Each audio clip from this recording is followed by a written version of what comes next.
Hello, and welcome back. I feel like I've been a little random lately, but I'm trying to speak more from what's brewing inside of me because I know the more authentic you could be, the more people are drawn to you. So I'm trying to play with that energy. So what came to me was being feral. Like, be that feral business coach, speaking what needs to be said and just allowing and trusting that whatever comes out is what people need to hear, which is a total different way than I am used to.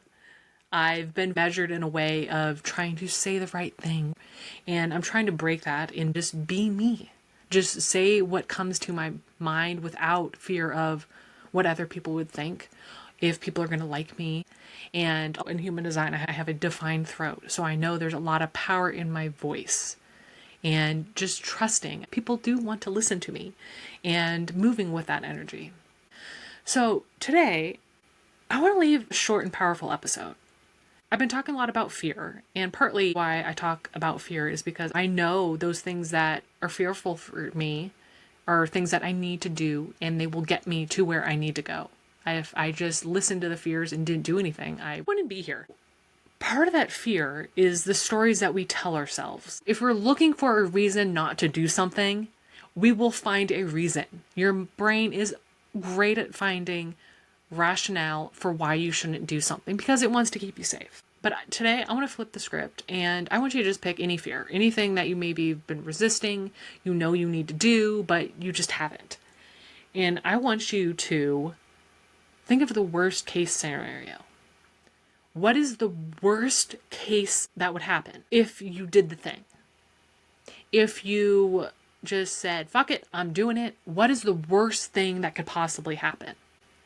And I want you to make it extreme, whatever comes to mind. What is the worst case scenario? And then I challenge you to say, so what? Say, going to a live speaking event and speaking in front of 200 people. If the worst thing that happened was I die, okay. Then I won't have to deal with these fears anymore. I could go to heaven and then it'll all be over. I mean, that's extreme. But when I was 20, I was thrown into a position where I had to go in front of 400 people and speak, which was terrifying as an introvert, but I pushed myself to do it anyways. I think speaking events is something we could all relate to, so I'll use that. My fears went to the worst place. I could make a complete fool of myself.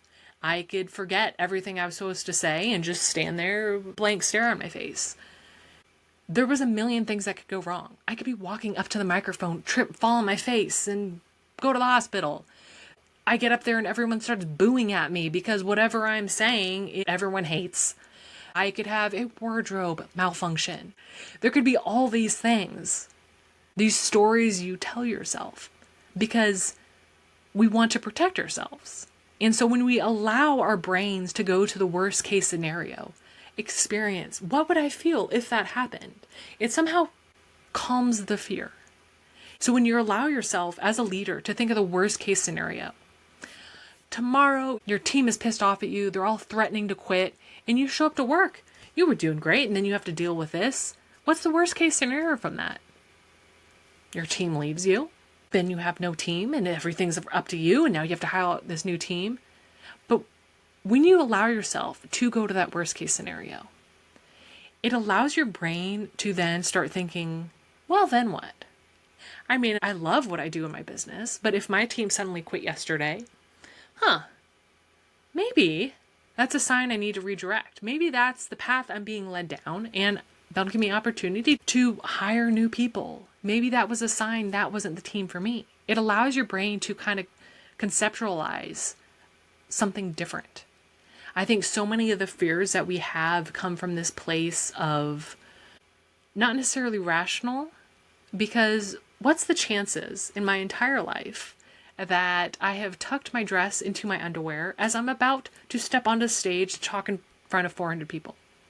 Very slim chances, not zero chance. There is a chance, but I have never done that. So if I'm allowing myself to feel that worst case scenario, like feel it in my gut, how would I feel if that happened?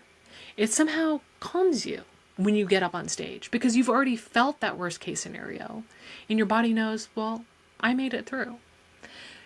What is nuts to think about is your brain does not know the difference between reality and some irrational thought. So if you're constantly thinking negative thoughts, your brain does not realize those negative things aren't actually happening to you. These worst case scenarios, your brain begins to think, oh, that happened. I survived. Yeah, it would suck if worst case scenario happened, but you survived. You made it through. You'll teach yourself you could do difficult things and survive. So you were able to think of a worst case scenario for something. It makes it a little easier to get yourself to go do it. If that's the worst case scenario, and the chances of that actually happening are like 10%, let's say, okay, I could live with 10%. Let me go do it. Because once you think of the worst case scenario, you could then flip it. And what is the best case scenario?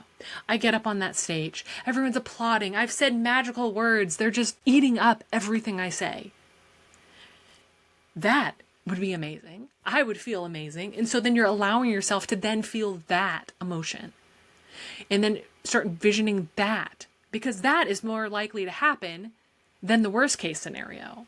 Because you were invited to speak for a reason.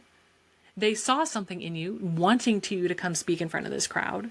So lean into that, knowing the best case scenario is more likely to happen than the worst case scenario. And really allowing yourself to feel both extremes of emotion and not fearing either of them. Yes, there will be fear, but allowing yourself to know that you just got to try. Part of it is you just have to experiment and try and know that anything can happen in life. And by no means can you predict what is going to happen. So if you allow yourself to recognize the worst case scenario and not run from it, it kind of calms you inside. And I want you to try this. I know it sounds nuts, but what is the absolute worst case scenario on something that you've been fearing?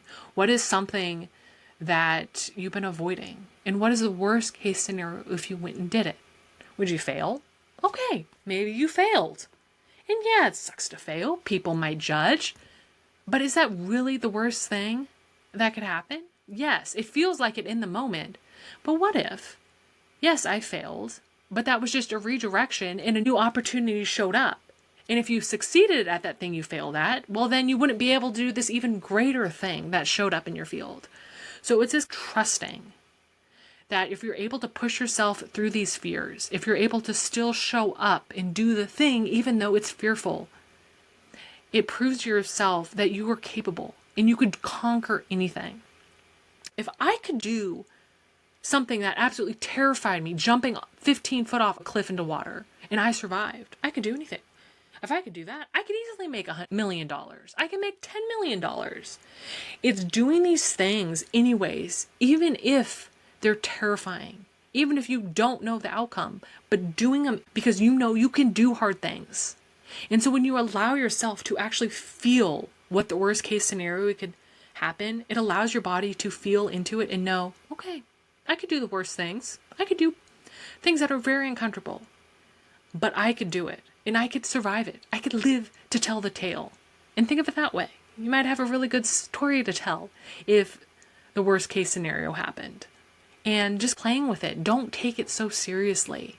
You are more capable than you realize. And I think the more that you allow yourself to be uncomfortable, feel that worst case, the more that you're able to have the best case scenario. Because the opposite of worst case is best case.